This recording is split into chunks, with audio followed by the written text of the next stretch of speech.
What is up, internet world? Ross Thomas for the Brotographer.com coming at you today with another product review.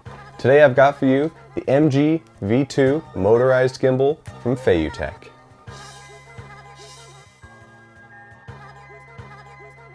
So if you're a Steadicam operator in the late 80s and you're working on a movie like Die Hard, and I were to walk up to you and tell you that in less than 30 years, high school kids will be making short films and videos with 4K stabilized cameras, you would have thought I was a crazy person. Now, Steadicams have been around forever, but it's not been until recently, really with the advent of more mirrorless cameras like the A6300 here, that motorized gimbals have become extremely popular and extremely cheap. That's really why I think we're living in the golden age of content creation. For the gear that you're getting now, compared to the gear that used to cost tens of thousands of dollars decades ago, it's extremely cheap. Two-axis gimbals have been around for a really long time, like the DJI Ronin M, but it's not been until the last couple years, really with mirrorless cameras gaining more traction on the market, that one-handed gimbals have become a lot more popular. Several companies, most of them out of China, have come in with these one-handed gimbals and tried to fill the demand that these prosumers have to try and stabilize the footage on these newly acquired mirrorless bodies. Feiyu's been around for a few years now, and they've had a bunch of different gimbals hit the market. They make gimbals for GoPros, smartphones, and mirrorless and smaller DSLRs. So the MG V2 mirrorless gimbal version 2, as the name implies, is the second version of their regular size mirrorless gimbals that they've come out with. The MG V2 can hold up to 3.5 pounds, so it's really meant to be used with cameras like the Sony A7RII, Panasonic GH5, the A6300, the 6500, so it can handle a full-size mirrorless body with a nice lens attached. Now, if you like, the MG V2 also comes with a two-handed configuration if that's your jam. So I'm mainly going to be talking about the one-handed configuration because honestly that's really how I use it 99.9% of the time. So I'm going to show you how to set up the one-handed configuration. So out of the package for a one-handed configuration, all you really need is the handle, the batteries, and the top portion of the gimbal. Now, they actually give you two sets of batteries, so kudos to Feiyu for realizing that people might want to. But really, I haven't need to use the second set when out shooting. They claim that the batteries last up to 6 hours, and I don't really have any reason to think that they don't. So, there's two of them here. Throw them in the handle, which is really nice. And you screw it right into the bottom here. And you're all set to go. I'm not really going to go into how to balance a gimbal. There's a million of informational videos on how to balance Steadicams, gimbals. Now, the MG V2 is toolless when you're balancing it, I'll tell you that much. So that means you don't need any tools.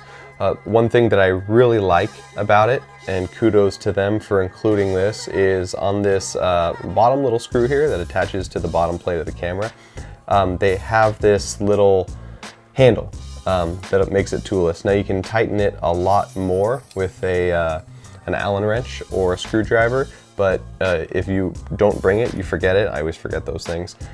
You can balance it and get it on here without it. You can slide each axis without a tool. You just loosen up these little round circular tools, for lack of better terms, and you get it balanced up. And like I said, it's super easy to balance. Once you get the hang of it, it's not bad, especially with these mirrorless bodies. When you're balancing something like a 1DX, it gets a little bit crazy and can be finicky on a Ronin M. But with the A6300, I've also balanced the A7RII on it. It's a breeze. So if you don't know what a 3-axis gimbal is, or what that even means, let me take a step back and explain that to you. So first, you've got your tilting axis right here, so you're tilting up and down. Next is your panning axis, so panning left and right, like a tripod would. And third, you've got your rolling axis. So the MG V2 really only has 3 main modes, and they're super easy to use, so let me go over those with you real quick. So as you can see here on the handle, you have a main button, if I can get it to focus, and a joystick, which is awesome. Now, some gimbals have the joystick where you actually have to flick it left, right, up and down with your pointy finger here, but this is actually where your thumb goes, and this is just backwards. So to turn it on, you give it a long press, you'll see the gimbal turn on, and now I'm controlling that with my thumb, the back joystick right here. So the first mode that you're in is just panning. So if you move left or right, if we can get it to focus, as you twist, it'll follow you. Now, if you're moving backwards and forwards, it's not going to look up and down. That's where you rely on the thumbstick to move up and down. Now, this is the mode that I'm in 99% of the time. I really like it following the left and right panning motion, but if I want to look up or down, I prefer to use the thumbstick. So if you give it a double tap, now you're going to be in the panning and tilting mode. So let me get it up level there. So if you go left or right, it'll follow it again. Now if you move backwards, it'll pan up, or tilt up, I'm sorry. And if you move it forwards, it'll tilt down. Now, like I said, I don't use this mode that much, but if you prefer the gimbal to function that way, you can use this. All right, so the third mode for all you vloggers out there, if you give it a triple tap, I'll actually turn around. So I've got the Zeiss Batis 18mm on me right now, and if I move it out here, it's like perfect vlogging territory. Even though this doesn't have a flip out screen, with a super wide angle lens you can be able to tell where you are. So if you are a vlogger or you want to turn it around for any reason, you've got that triple tap. So if I do one more triple tap, it moves around and I'm back in the normal panning mode. Now once you're back in that normal panning mode, I forgot to tell you that if you give it a single tap when you're already in mode 1, it'll actually lock it and just stay facing exactly where you were. So you can twist it and it actually won't pan with you. I hit it one more time and I'm back in panning mode and it's moving with me. I actually forgot to tell you about one last mode, underslung mode. Now I'm gonna keep it in panning mode and just flip it upside down like this. This is honestly my favorite with panning. It's in panning right now as you see it following me.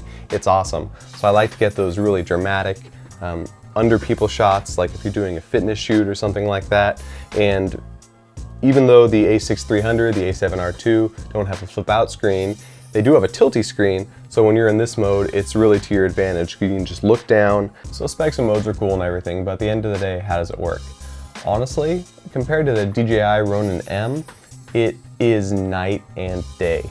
Ease of use, the ability to carry it for longer periods of time, not just because you're using a smaller camera, but it's a smaller form factor.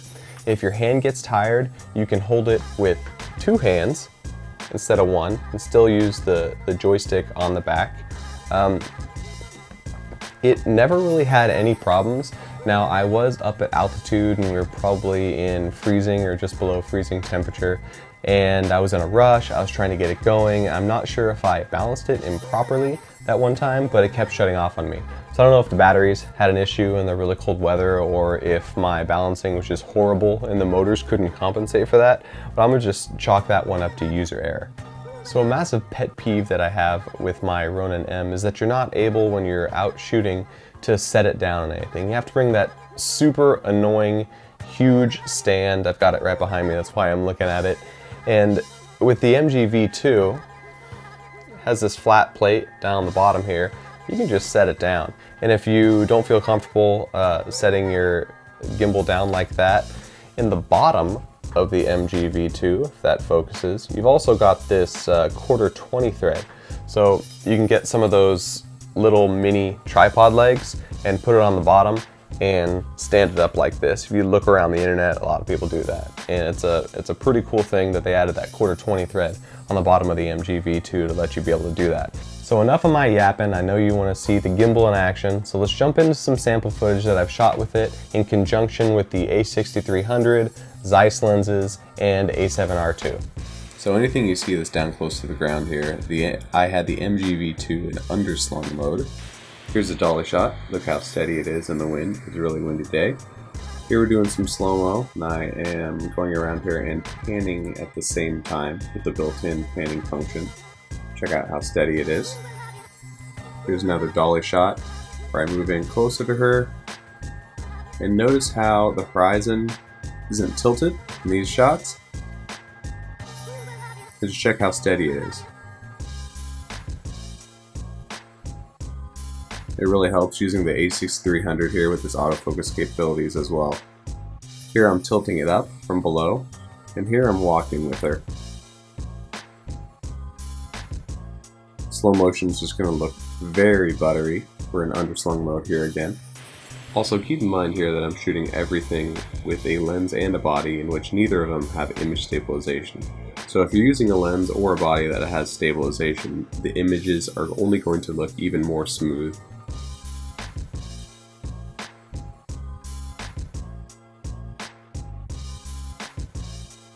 Here's one last set of clips for you, this time in a family situation. I'm running after my little boy here at a pretty good pace. You can see how steady it is. One last clip here for you. You guys are shooting the MG-V2 in a family situation. Just want to get more steady shots. Here's one last example of that. So to sum it up, I really don't think you can go wrong with the Feiyu MG-V2. It comes in an awesome carrying case, has a two-handed configuration, it has multiple sets of batteries, the one-handed configuration, it's very light, about 100 times more portable than the Ronin M, and it's cheap. Right now on Adorama you can get the two-handed setup, and we're in April of 2017, the two-handed and one-handed setup in the same package for $599. Links will be in the description below. When you buy from our links, it really helps me out, get a few pennies off every dollar, and it helps me keep these reviews coming. So if you like this review and you want to see more content like it, don't forget to subscribe, hit the little bell by the subscribe button, smash the like button, leave a comment if you have a question or a comment, go follow us on Instagram, and if you want to click the link in the description, you can head over to our website and read the full written review of the Feiyu MG-V2 as well. I'm Ross Thomas for the Brotographer.com, and I will see you next time. Peace.